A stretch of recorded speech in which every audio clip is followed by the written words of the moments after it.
The day my parents separated, there were two clear options before us. One was to stay in the old neighborhood with my father, who was sinking deeper and deeper into gambling debt. The other was to go live on the coast with my mother, who in my previous life had remarried a wealthy man.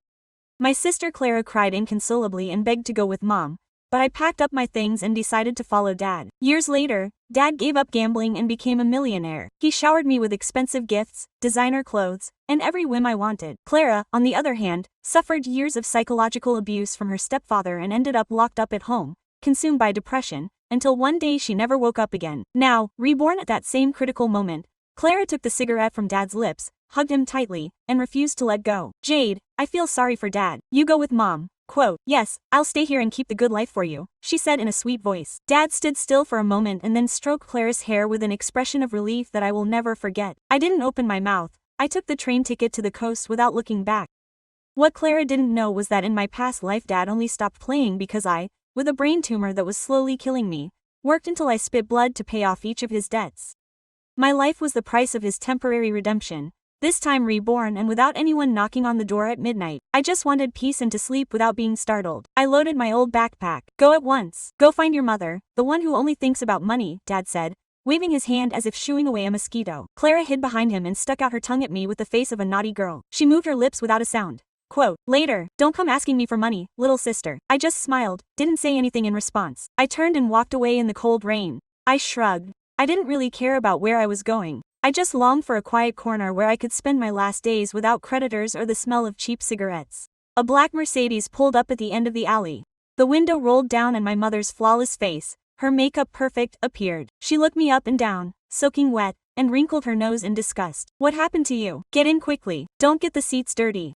I opened the back door to get in. That backpack in the trunk, she ordered, pointing to my duffel bag. It's disgusting, probably full of bacteria. I hesitated for a second, closed the door, and obeyed. When I got back to the car, I huddled in a corner, trying not to touch the leather. The heater was on high, but I was still shivering. Jade, when we get there you have to behave, she said, looking at me in the rearview mirror. Your stepfather doesn't like noise. Don't leave your room, except when eating. Do so in silence. Walk without dragging your feet, and above all, never mention your father. He's a bad influence. I looked at the drops sliding down the window and nodded. A familiar sting went through my 100. My vision blurred. I rested my forehead on the cold glass. What's wrong with you now? Mom asked with annoyance. Nothing. Car sickness. I lied. How weak you came out. Just like your father, she sneered. I closed my eyes and swallowed the metallic taste rising in my throat. The 5-hour drive ended at the hillside villa development. It was pitch black, but the mansion shone like a palace, although a deathly silence reigned.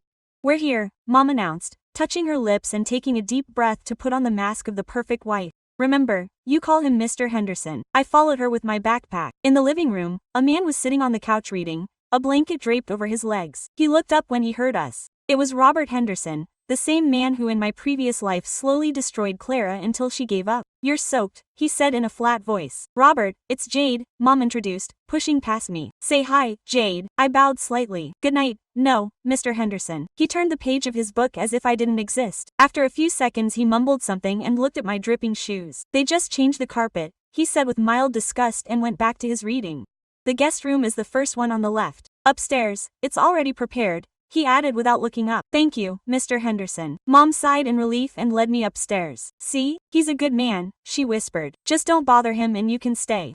The room was huge and cold, completely empty. Mom, I stopped her before she left. I'd like to change rooms. Quote, her face darkened instantly. You're already making demands. What's wrong with this one? It's 100 times better than your father's slum. Don't be ungrateful. I waited for him to finish. No, it's because it faces north and it's very cold. I would prefer one that faces south, even if it's smaller. The tumor prevented me from regulating my temperature. I was always freezing. Only the sun could relieve me. Cold. So turn on the heat, she replied. The ones that face south are Mr. Henderson's office and a storage room. Then the storage room looked at me as if I were crazy. You've gone crazy. Do you want me to think that I'm mistreating you? Her voice became shrill. I covered my ears. My head felt like it was going to explode. I'm just cold. I knocked twice softly on the door. Robert was there with a glass of water and a serious face. What's the yelling about? He asked. Nothing, Robert. This girl is being impossible. Complaining about the room. I was going to tell her off. Robert, he stared at me. He was pale, his lips almost empty, as if he were sick. Which room do you want? He asked me directly. The one facing south, the one with the old furniture. It's sunny. He was silent for a moment. As you wish, but don't shout in the hallway. He left. Mom tapped me on the forehead with her fingers. Perfect. Now I'll be embarrassed by living in a trash room. What will the neighbors say? I ignored her. I carried my backpack to the end of the hallway and opened the door. Dust floated in the air, but in the morning the sun would stream in. That was enough. I made the bed. I put the photo album under the pillow. My diagnosis was hidden inside, and as long as I wasn't dead, no one would bother to check. That night I slept like never before. No nightmares of debt collectors, just profound darkness. I settled into the house like a ghost. Robert loved silence. Even the maids walked on tiptoe. Mom did everything she could to please him. Soups, massages, smiles. Forced. I lived like a luxury maid. I rarely left my little room. It had been cleaned and the sunlight was wonderful. I spent the afternoons sitting by the window soaking up the rays like an old woman. Sometimes Robert would pass by the hallway and stop when he saw me sunbathing. He didn't say anything, but he looked at me strangely, as if he recognized someone. One afternoon, during lunch, the table was completely silent, except for the faint clink of silverware. Suddenly, my cell phone vibrated loudly. Robert frowned. Mom glared at me. Who told you to bring your phone to the table? No manners. Hang up. I already took it out and saw the name. I rejected the call. 2 seconds later it vibrated again. I rejected it again. The third time, Robert put down his fork. Answer it, he ordered. I'm getting a headache. I went out onto the balcony and accepted. Jade, are you doing this on purpose? Clara shouted. Did you steal the bank book? Dad says it disappeared and it was you. There's $5,000 in there. I laughed. I earned that $5,000 washing dishes last summer. It's my money. Even if you earned it, it's the family's money, I yelled. Dad can't even buy cigarettes and he's furious. In the background I could hear Dad's thumping and cursing. I should have strangled you when you were born. Even if I was hundreds of miles away, I was still suffocating. I didn't steal it. I said, relax. It was my medical fund. What disease do you have now? She scoffed. Stop being a martyr. Transfer the money or I'll tell your whole school that you don't care if your father dies. I looked at the red flowers in the garden, red as blood. Clara, you chose your path. Walk it even if you crawl. Don't call me anymore. I hung up and blocked her. As I turned, a hot stream came out of my nose. I touched it, thick blood. I pulled out a handkerchief, but it wouldn't stop. It dripped down my chin and I felt nauseous. I ran to the downstairs bathroom. I was staring into the mirror, half my face smudged, when a voice chilled me. What are you doing? Robert stood behind me, staring into the pink-tinged sink. Just a nosebleed, I muttered. The heat, I guess. He didn't answer. He came over and handed me a clean towel. Wipe yourself off. Thank you, Mr. Henderson. He watched the blood swirling down the drain. Does this happen to you often? Every now and then. I lied. You should. I went to see a doctor. There's no need. It's an old problem. I tried to walk past him, but he stopped me. I gasped and glared at him. You don't have to be so careful in this house, he said. Your mother is your mother. You are you. I froze. If you're not feeling well, just say so. Stop trying to act strong all the time. No one's going to give you a medal for putting up with it all by yourself. He turned and walked away, leaving me alone in the bathroom. The towel in his hand smelled faintly of pine. Its scent was mixed with something that reminded me of rot. When the restaurant burned down, everyone swore it was my fault. I was 16, all in on my face, my hair singed at the ends, standing barefoot in the parking lot, an orange light eating away at the sky behind me. The stench of burnt oil and melted plastic clung to my skin like a curse. Sirens were wailing in the distance. My hands were shaking so badly that the lighter seemed to dance inside my palm. My mother saw the lighter, not the shaking. You, she whispered in a thin, sharp voice like shattered glass. What did you do, Elena? I opened my mouth and all I tasted was smoke and iron. It wasn't me. She ripped the lighter from my hand and held it up as evidence in a court of law. Behind us, the flames roared, swallowing 20 years of accumulated grease and half-paid debts. Liar, she screamed. You always hated this place. You always wanted to destroy everything. My little sister, Lila, was crying in the sleeve of her jacket, her eyes wide, her mascara running in black streams. Customers watched from across the parking lot.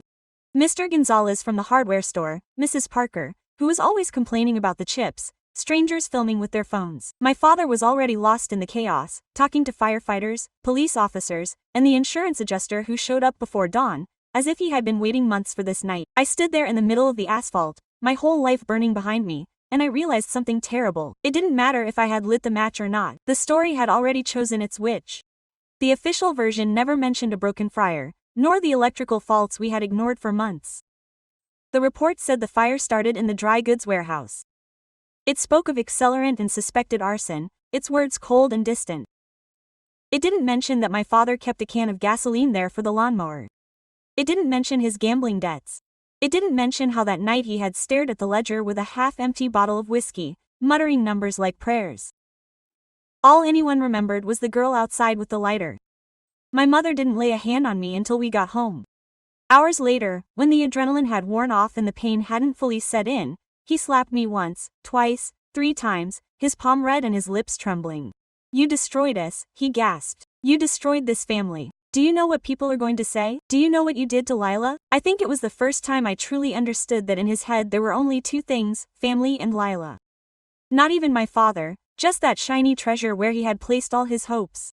"Mom," I said, tasting blood. "It wasn't me, I swear. I smelled gasoline and I went to look. And then, enough lies." He clutched his temples. "You and your stories, you and your theatrics. We are finished. Finished because of you." My father was sitting at the kitchen table with his elbows on his knees, staring into space. He didn't defend me, he didn't deny it, he just looked exhausted, older than his 48 years. "Perhaps it's for the best," he said hoarsely without looking at me. "If she leaves, it's my trial. No jury, no appeal. Sentence. Immediate banishment." They handed me a garbage bag with my clothes. Lila wouldn't even look at me. "Don't you dare show up at my funeral." Only my mother as she answered the door. "If we still have a roof over our heads after the insurance, it will be in spite of you." "No, because of you. To us, you're dead, Elena." The door closed behind me. I remember thinking as I walked to the bus stop in soot-stained sneakers that at least the air smelled cleaner outside that house. It was the first selfish thought I allowed myself. The second came years later, when I finally understood what had really burned that night. Not just the restaurant, but me.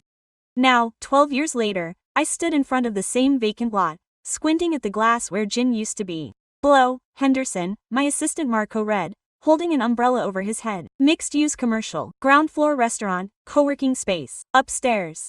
Client wants full fire safety audit and evacuation redesign. I'm sure you can handle this." Rain was beating down on my eyelashes. The air smelled like wet asphalt, not coal. They'd torn down the original structure. In its place they'd built a modern steel and glass cube. All hard angles and neutral colors. I ignored the knot in my stomach. It was beautiful, functional, everything the Rose Diner never was. "I can handle it," I said. Marco squinted at me. "You've been staring into space for a minute. That usually means your brain is downloading trauma." He had that cheap therapist tone he used when he thought he knew me too well. "I grew up here," I blurted out as if that explained everything. "Let's do the preliminary examination." What I didn't tell him was that I'd dreamed about this building so much that seeing it come back to life was like stepping into one of those nightmares where your teeth fell out. I became a fire safety engineer that night. It was the only way I could figure out to tame the fire. Sprinkler patterns, escape routes, flashpoints, numbers that actually made sense. Contrary to the accusations, I thought I had the lighter girl down. I thought I had her and the rest of this town locked up. Apparently not. We crossed the street. My boots sloshed in a puddle that reflected the building's crooked reflection. "Watch out," Marco said. "You almost ate that Prius." Maybe he deserved it. He laughed. Inside, the Henderson block smelled of fresh paint and money. Clean, expensive money. The kind that flows through mutual funds and real estate trusts. The lobby had soaring ceilings, fancy art, a receptionist with perfect eyeliner. "Hello, welcome," she said. "You must be from Caldera Safety Consulting. Mr. Octavio Henderson is waiting for you in conference room B." The last name hit me like a sledgehammer in the chest. "Henderson," I repeated. "Yes, ma'am. Mr. Octavio Henderson is the property manager." Different name, different man. But it still sent a chill down my spine.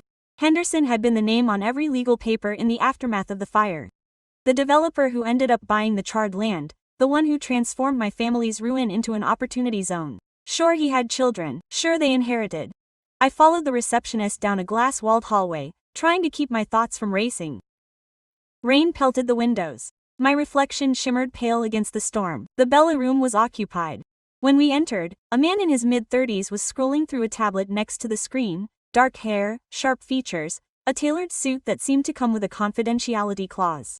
He looked up, his eyes lingered on my face, but not in a heavy way. "Elena Call said." "Yes," I replied cautiously. "And this is Marco Lowell, my partner, Octavio Henderson." He held out his hand, his grip firm, dry, professional. "Thanks for coming on such short notice. The city has been a bit of a pain since the last inspection.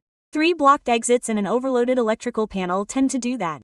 I blurted out before biting my tongue. The corner of his mouth quirked up, hence the new contract. We sat down. He walked us through floor plans, leases, capacity figures, I asked. Marco took notes and chimed in when needed. Everything seemed mostly normal, except for the constant buzzing inside my skull, like a smoke alarm with a dead battery.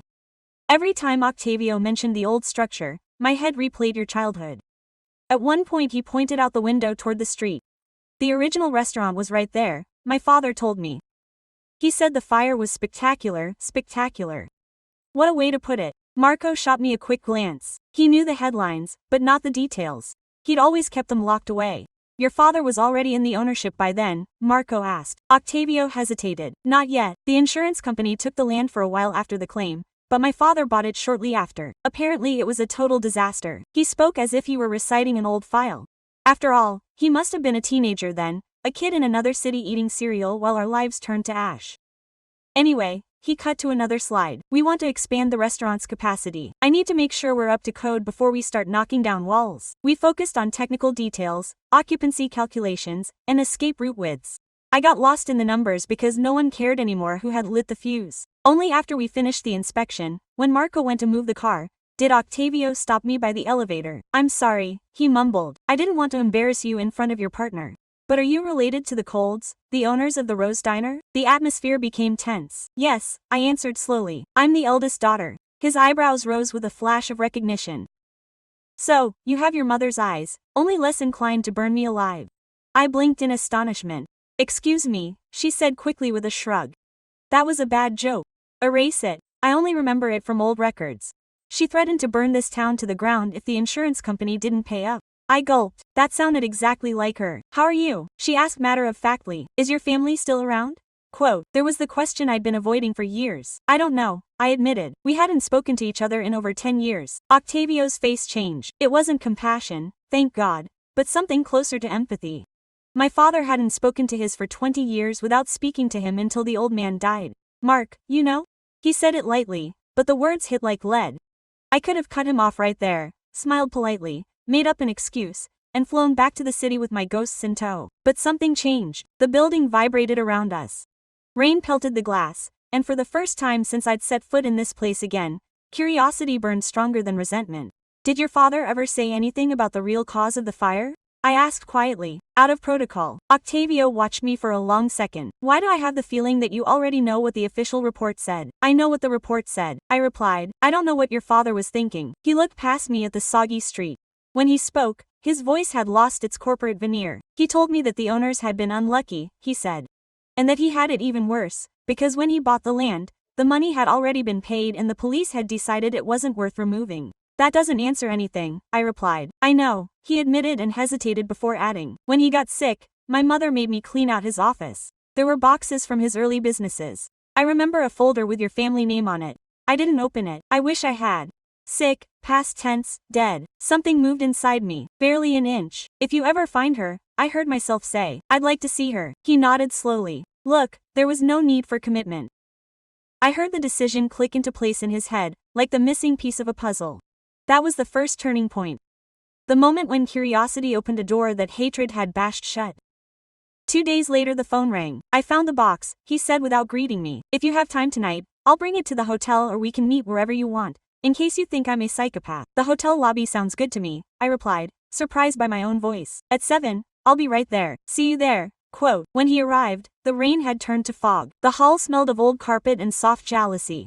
He came in with a worn cardboard box as if it were carrying glass. Before giving it to you, he said, you have to know that I took a look at it. Not everything. I figured if I was going to sift through 12-year-old ashes, I should at least know if I was handing you dynamite. And what did you find? He set the box down on the coffee table between us. Not what I expected, he confessed. I thought I'd find evidence that your parents were con artists or that mine was a saint. In fact, it was confusing. I'm good at dealing with confusing things. I said, that's another way of calling my last 20 years. He smiled faintly and pushed the box toward me. I don't know how much you'll want to read alone. Can I stay or can I go? I was grateful that he asked. A lot of people treat other people's tragedies like afternoon series. Stay, I asked. Maybe I need someone to tell me if I made up a sentence. We sat together on the couch in the lobby, the box open between us. Inside were manila folders, stacks of papers held together with rubber bands. A couple of old Polaroids of the burned-out restaurant. My stomach dropped at the melted sign. Rose Diner, recognizable. I opened the top folder. Insurance correspondence, emergency exit plans. Tax returns. It was like reading a language I had spoken as a child and then forgotten the grammar of survival. Halfway through the pile, my fingers stumbled upon a stapled sheaf written in my father's handwriting. Unfiled statement for attorney. My heart sank. Do you want me to read it? Me? Octavio offered. I have it. I unfolded the pages. What I read there destroyed the story I had carried for 12 years. He admitted everything, not with the villainous clarity I had imagined in my nights of rage, but with the exhausted and defiant voice of a man with no other hiding places. He spoke of the lenders, of the second mortgage my mother ignored during the nights she spent counting dirty bills in the back room, calculating how many more months she would be able to pay salaries. He spoke of the can of gasoline kept in the closet. He described how he had entered the kitchen that night with the sole intention of scaring the numbers into adding up. He wrote that he had spilled more than planned, that the pilot light had ignited earlier than expected, that he had panicked and ran to the alley to raise the alarm with his hands shaking and his heart pounding. He wrote that he had seen me through the glass coming out of the freezer with a box of frozen potatoes and a cheap lighter in my hand because the stove's ignition was broken. He wrote that in that moment he understood that if he told the truth he would lose everything. Sure, the house, the restaurant, maybe his freedom. But if he let them believe it was Elena, all we would lose would be the place. The debt would be paid. We could start over. It was like choosing which of my daughters to burn. I chose the one who already knew how to survive fire. My vision blurred. The letters danced. Elena, breathe, Octavio said from far away. My throat closed up. He knew. He knew I didn't do it. Octavio hesitated. Yes, and yet he let them blame you. He didn't try to justify it. Beneath the confession, my father had added another paragraph in a different pen, his handwriting shakier.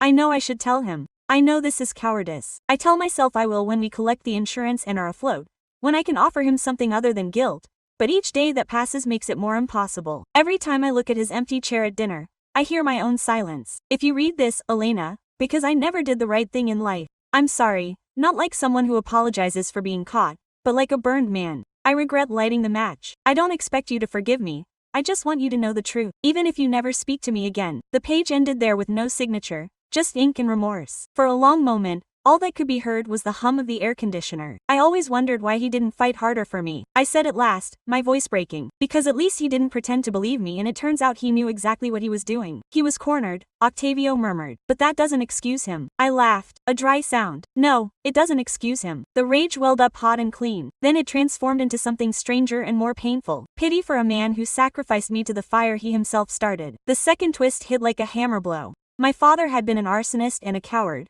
but he never truly believed I was the monster. For 12 years, I carried not only their contempt, but also the suspicion that perhaps they were right, that something in me burned too easily. I knew now that the only thing wrong with me was having been helpful. Do you see this? I pointed to a note stapled to the back. Meeting arranged. Attorney Cole. Expert witness Henderson. 30 days after the fire. There is a handwritten notation. Client declines to file a criminal complaint. Henderson is my father, Octavio said quietly, leaning closer. But that is not his handwriting. It is your mother's. A ringing sound filled my ears. She knew. She made that decision. My mother had stood in our kitchen. She had called me a liar to my face, knowing full well who was lying. The third turn was not a crash, it was a cold, silent certainty that settled like frost on the windows. I realized then that I had come there with the idea of closing a book forever. But what I found was a keg of gunpowder. With those papers in my hand I could do so many things. Sue my mother, the trust, the insurance company. I could throw their names into the digital mud, like those stories that circulate endlessly on TikTok. I could send copies of that confession to every neighbor who ever pointed at me as if I had lit the match. The possibilities lined up in my mind like matches in a box, waiting for a single fingernail. What do you plan to do? Octavio asked. I stared at the letter, my father's shaky handwriting, my mother's impeccable handwriting. For 12 years I had lived marked by what they did to me. Whatever came next had to be shaped by what I decided without them. I'm going back home, I said, to my apartment, to my real life. I'll send a copy to the lawyer I trust, and I'll ask him what happens. Not to destroy them, but to clear my name and cut the last legal threads that tie me to them. Is that all? He asked without judgment, only astonished. I took a deep breath. I could feel my ribs opening up. I thought I wanted a huge pyre. I said, watching them lose everything just like I did, but that would mean getting close enough to burn myself again. I'm sick of smelling like something burned. I put the confession in the folder but tore out a sheet. I'll keep this one, I said, touching the apology my father had written. The rest she can take to the lawyer. And your mother? Octavio asked. Let her keep what she chose. I answered in a voice that was firmer than I felt inside. She chose the money over me. She preferred to keep quiet rather than tell the truth. That's her problem. I'm no longer auditioning for a supporting character in her novel. I imagined her still in that house, still pretending that the fire had been fate and not a deal she had personally closed. That image for the first time. I didn't feel like screaming. I felt like packing my bag and buying a one-way ticket to somewhere where it rains less. Resentment. That's actually healthy, Octavio said. I was already getting ready for you to burn the entire building down. I managed a weak smile. Bad for business, terrible for my brand. We fell silent again, but it wasn't the silence of embers anymore. It was the first light on a scorched earth. The final blow came a week later. I was back in the city in a certified mail. My apartment smelled of freshly brewed coffee and fabric softener. I had rushed to the auditing office at the Henderson building. When the doorbell rang, I thought it was Marco with dinner. It was a messenger. I signed out of inertia. Inside was a short letter from an unknown office and a photocopy of a will. Not from the grandfather I knew, my mother's father, who adored Lila and left me a pocket watch that didn't even work. This was my father's father, the quiet man in the old photos, always one step behind his wife, his hand on my father's shoulder as a child. He died when I was 10. We went to the funeral, but no one mentioned inheritance. According to the document, he left a house, some savings, and a small life insurance policy. The house went to my father and, if he predeceased my mother, to his eldest surviving daughter, Elena. Colonel attached was a note from the lawyer. That will was never filed 12 years ago because a later one produced by my mother that named Lila the sole heir had been produced. A recent investigation showed that the second one was a forgery. Since my father's estate had already been liquidated after his death last year, I was now the rightful owner of the house. I sat there, stunned, forged. I hadn't sacrificed myself just once. I had continued to erase myself from every piece of paper where I might have something of my own. For a moment, the rage roared again, hotter than any flame. Then something snuffed it out, a sudden and familiar smell of pine. Octavio had called me 2 days before. He had found another box with letters between his father and my mother about how to protect assets after the fire. I looked up his contact information and dialed it. He answered on the second ring. "Hello," he said. "How are you? My mother forged my grandfather's will to cut me out of the inheritance." I blurted out, "I just got a letter from a lawyer." Silence. "Wow," he finally said. "That's tough. I think my father knew. I think that's why he kept everything," I said as I paced back and forth. "That's why he didn't destroy the confession. He wasn't a good person, but he left his mark." "Do you think he wanted to make amends someday?" Octavio asked. I looked out the window at the city lights. People who lived without fires or forged signatures. "I think he wanted to leave the door open in case he dared to do it someday," I answered slowly. "He thought he would have time. Then he died, and you and I were left with the mess." "What luck we have," he murmured. I laughed. A small sound, but it was true. "So now you own a house in your town," she said. "What are you going to do with it?" That was the question. I barely remembered the house. I had been there twice as a child, once for Christmas and once when Grandpa broke his hip. It was small, with peeling paint and a lemon tree in the yard. He gave me a lemon still warm from the sun. I ate it with sugar and swore I had never tasted anything better. For 12 years my mother had lived in the town in the house that the insurance paid for, clinging to her story that she was the victim and I was the bad guy. Now there was a house in my name, mine by right and not by fault. "I'm going to restore it," I said calmly but surely, with no jerry cans hidden in the closets. Octavio laughed. "I'll fix the electrical system. I'll put in sprinklers. Maybe I'll turn it into something useful.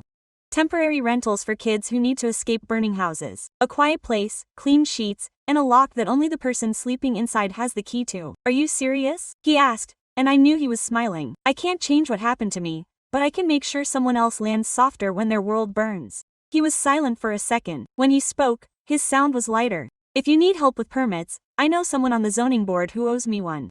The thing about twists and turns is that they don't just rewrite the past, they also bend the future." I had returned to the town determined never to set foot there again or to sow it with salt. Instead, I was designing an emergency exit for strangers. That was my choice. Neither revenge nor forgiveness, but to build. Months later, the house smelled of fresh paint and sawdust. The lemon tree still stood in the yard, old, twisted, but stubbornly alive. I stroked the new railing, smooth and firm. Inside, Marco was arguing with the contractor about where to put the smoke detectors. Octavio, on the roof. He was pretending to know about Texas. My phone vibrated, a number I hadn't seen in years. My mother. I watched the screen light up for a long moment. Then I pressed reject. There was no sentence capable of erasing the confession, the forgery, the silent years. Besides, I was busy. "Hey," Octavio shouted from upstairs. "You're not going to let us put up pink tiles, are you?" "Calm down," I yelled. "Slate. Serious trauma, serious roof." He laughed. The sound died down along with the dust. I entered what would be the first bedroom. The sun was streaming in. I could almost see a kid sitting on the floor with his suitcase. Breathing without fear at last. I had survived my fire. I returned to its ashes and came out carrying something else. No evidence, no revenge, just blueprints. In the end, the town never had its juicy scandal. No viral video reading the confession, no trial with my mother on the stand, Just silent corrections of records, a cancelled insurance policy, a property title in my name, and a phone call I never returned. Sometimes I think about sending my mother just the sheet my father wrote. I chose the one that already knew how to survive fires, but then I imagine her eyes scanning the lines and I realize it doesn't matter if she reads them or not. The only one who needs to know I was always so much more than her scapegoat is me. The Henderson Building passed inspection with a few minor corrections. Octavio sent me a photo the night they put up the emergency exit sign. Its green light reflected off the glass below. No more fires, just ashes. The house on Birch Lane quietly opened its doors 6 months later, no ceremony, no press release, just a brief advertisement on the website of a modest nonprofit. Temporary shelter for kids escaping dangerous homes, safe, private, free of charge. The first time I passed by and saw light in the 2 windows of the room, I stopped under the lemon tree. I breathed in the smell of lemon and of lives starting over. At 16, I saw everything burn to the ground and I thought that was the end of my story. It took me 12 years. A truth spoken out loud. A made-up will and an infinitely patient real estate agent. To understand that this was nothing more than the initial draft. Now, when I fall asleep, I no longer see flames devouring the walls. I see architectural plans.